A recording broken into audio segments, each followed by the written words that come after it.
Welcome to Sunday School, Haggai 1:8. Go up to the mountain and bring wood and build the house, and I will take pleasure in it, and I will be glorified, saith the Lord. After the Jews came back to their own land, they first built the altar upon Mount Moriah. Then they built some houses for themselves, for the winter was coming on. And early in the next year, they began to build again the temple of the Lord.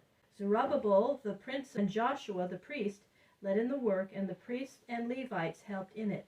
They gave money to masons and carpenters, and they paid men of Tyre and Zidon on the shore of the Great Sea to float down cedar trees from Mount Lebanon to Joppa. And from Joppa they carried them up the mountains to Jerusalem for the building of the house.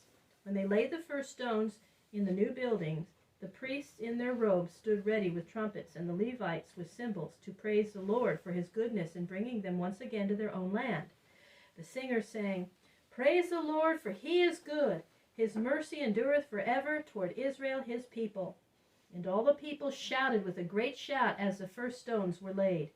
But some of the priests and Levites and Jews were old men who had seen the first temple while it was still standing more than 50 years before. These old men wept as they thought of the house that had been burnt and of their friends who had been slain in the destruction of the city. Some wept and some shouted, but the sound was heard together, and those who heard at a distance could not tell the weeping from the shouting. But these builders soon found enemies and were hindered in their work. In the middle of the land, near the cities of Shechem and Samaria, were living the Samaritan people, some of whom were from the old 10 tribes, and others from the people that had been brought into the land by the Assyrians many years before. These worshipped the Lord, but with the Lord they worshipped other gods. These people came to the prince Zerubbabel and said, "Let us join with you in building this house, for we seek the Lord as you do, and we offer sacrifices to him." But Zerubbabel and the rulers said to them, "You are not with us, and you do not worship as we worship. You have nothing to do with us in building the Lord's house. We will build by ourselves to our God and God of Israel, as Cyrus, the king of Persia, has told us to build." This made the people of Samaria very angry. They tried to stop the Jews from building and frightened them, and wrote letters to the king urging him to stop the work. Cyrus the king was a friend of the Jews, but he was in a land far away in the east, carrying on war, so that he could not help them, and soon after this he died. His son, who took his great kingdom, did not care for the Jews. He too died in a few years. Then a nobleman of another family seized the throne and held it nearly a year before he was slain. His name was Smerdis, but he is called in the Bible by another name, Artaxerxes. While this king was reigning, the Samaritan rulers wrote to him a letter, saying, "Let it be known to the king that the Jews have come back to Jerusalem. They are building again the city which was always bad, and would not obey the kings when it was standing before. If that city be built and its walls finished, then the Jews will not serve the king, nor pay to him their taxes. We are true to the king, and we do not wish to see harm come to his rule. Of old time this city was rebellious, and for that cause it was laid waste.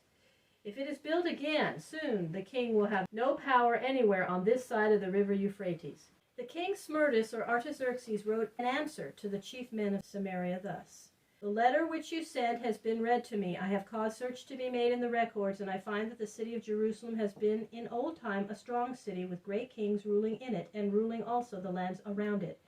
I find, too, that this city did rise up and make war against the kings of empires in the past. Command the men who are building the city of Jerusalem to stop the work, and let it not go on until an order is given from the king." The Samaritans and other enemies of the Jews were glad to have this letter come from the great king of Persia. They went to Jerusalem and made the work of building the temple and the city stop. So the foundations of the temple lay unfinished through several years. But after a time 2 prophets arose in the land of Judea. They were Haggai and Zechariah, and they spoke the word of the Lord to the people, telling them to go forward with the building. Haggai said, "Is it a time for you to dwell in richly finished houses of your own while the Lord's house lies waste? Go up to the mountain and bring wood and build, and I will be pleased with you and will bless you, saith the Lord. The glory of this house shall be greater than the glory of the other house, and in this place I will give peace, saith the Lord of hosts." And Zechariah the other prophet said, "It shall not be by might nor by power, but by my spirit, saith the Lord. The hands of Zerubbabel have laid the foundation of this house, and his hands shall finish it. He shall lay the headstone with shoutings of grace, grace unto it." Then Zerubbabel and Joshua and the rest of the Jews began again and went on with the work. Soon after this, a new king began to reign in Persia. He was a wise man and a great ruler whose name was Darius. King Darius looked in the records of Persia and found it written that Cyrus, the king, had commanded the temple to be built. He wrote a letter to the rulers in all the lands around Judea, no longer to hinder the work, but to help it and to give what was needed for it. Then the Jews went on with the building in great joy, and it was finished at last, 21 years after it had been begun, while Zerubbabel the prince and Joshua the priest were still ruling over the people. The temple, which was thus built for the second time, was like the one built by Solomon nearly 500 years before. But though larger, it was not so beautiful nor costly. In front of it was an open court with a wall around it where the people could go to worship. Next to the people's court, on higher ground, was the priest's court, where stood the altar and the laver for washing. Within this court rose the house of God, with the holy place and the holy of holies, separated by a great veil. In the holy place, as before, stood the table of bread, the golden lampstand, and the golden altar for incense. But in the holy of holies there was no ark of the covenant, for this had been lost and was never brought back to Jerusalem. In place of the ark stood a marble block upon which the high priest sprinkled the blood when he went into the Holy of Holies on the great day of atonement, once in each year.